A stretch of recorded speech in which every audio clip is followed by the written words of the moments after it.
Bismillahirrahmanirrahim. Speech by His Highness the Aga Khan, address made by His Highness Prince Karim Aga Khan at the opening ceremony of the IPI World Congress at the 54th General Assembly, Nairobi, Kenya. Your Excellency, Mrs. Kibaki, President Kidam, Mr. Fitz, Mr. Kibaro, ladies and gentlemen, my thanks to you, Mr. Kibaro, for your kind words and to the International Press Institute for a warm welcome. 24 years ago, I had the honor of addressing this organization at its 30th annual conference, also held here in Nairobi. 21 years before that, in 1960, I established the national newspaper here. At that time, many African nations had freshly emerged from colonial rule, and I believe that good journalism could play a critical role in their development. Some may ask why a Muslim spiritual leader would get involved in the media business. In all interpretations of Islam, Imams are required to lead not only in the interpreting the faith, but also the improving the quality of life for the people who refer to them.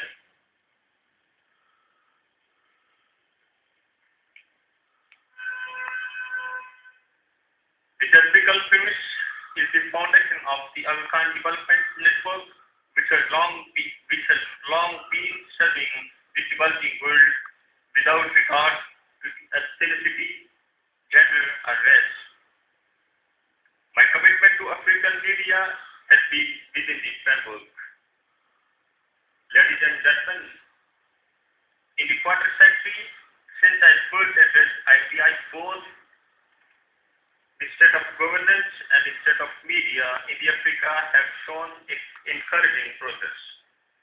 Not only has Africa moved beyond the first legacies of colonialism, but it has also moved beyond the rigid constraints of the Cold War. All democratism, both of East and West, have given many ways to new pragmatism and the freedom to innovate, to experiment, and to find African answers to African challenges.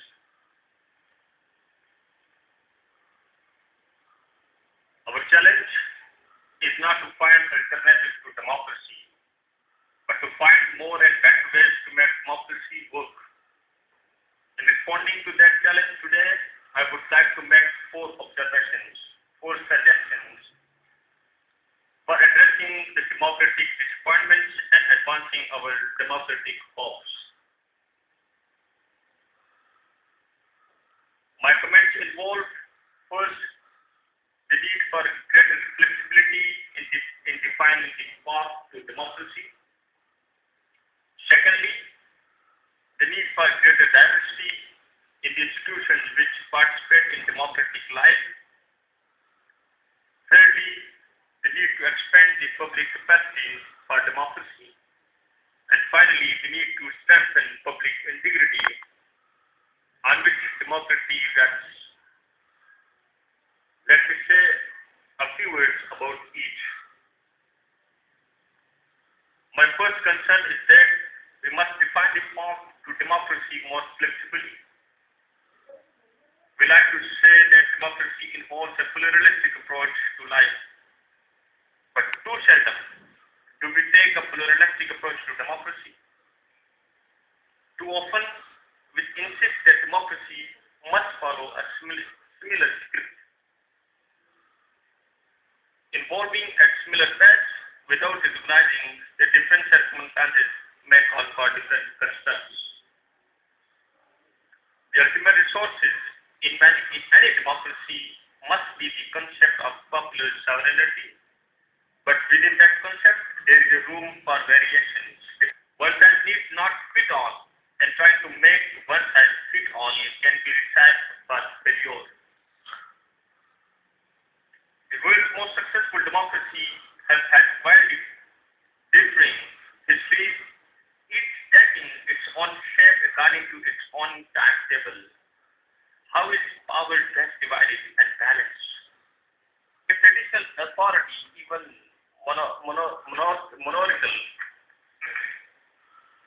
authority, relate to democratic frameworks. How is the integrity of minority culture and fair system best reconciled with majority rule? On top of the concept, it is a simplistic wish that our democratic destinations should be similar, that they cannot reach by many paths. The democratic spirit of freedom and flexibility must begin with our definition of democracy itself, because democracy is defining itself. Even as we think more flexibly about democracy, we should also consider a second goal, diversifying the institution of democratic life. One of the reasons that government often fails is that we depend too much on them. We're just spending more, 100%, 500%, we are spending on the government, that they should took some steps. We are not showing our own responsibilities.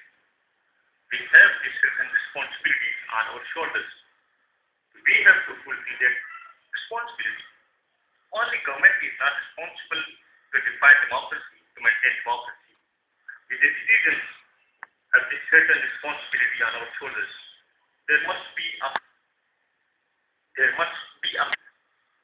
strengthen the democracy, the concept of democracy between the countries. This must be we have to conceptualize ourselves.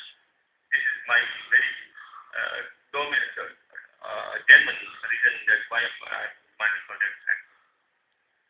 Secondly, I would like to pass a reference that government alone cannot do democracy work.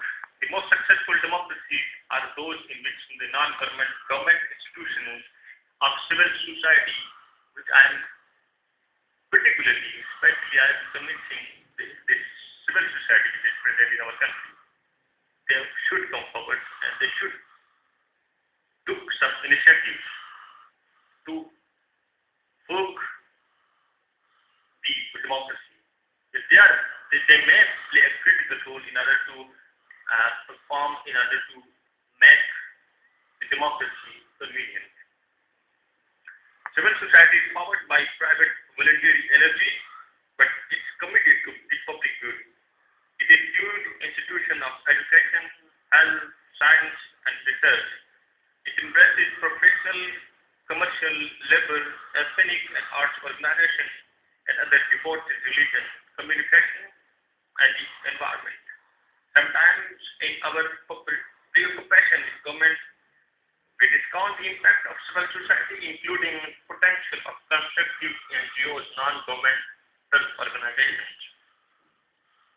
But we can no longer offer that outlook, meeting the reality of complex world will require a strengthened area of civil institutions.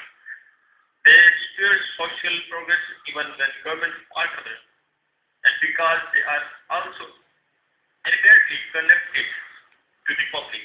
They can predict new patterns and identify new problems with particular sensitivity. But such development cannot be coherent. There must be a balance, absolute balance I'm talking about. As I mentioned earlier, that government alone can do nothing.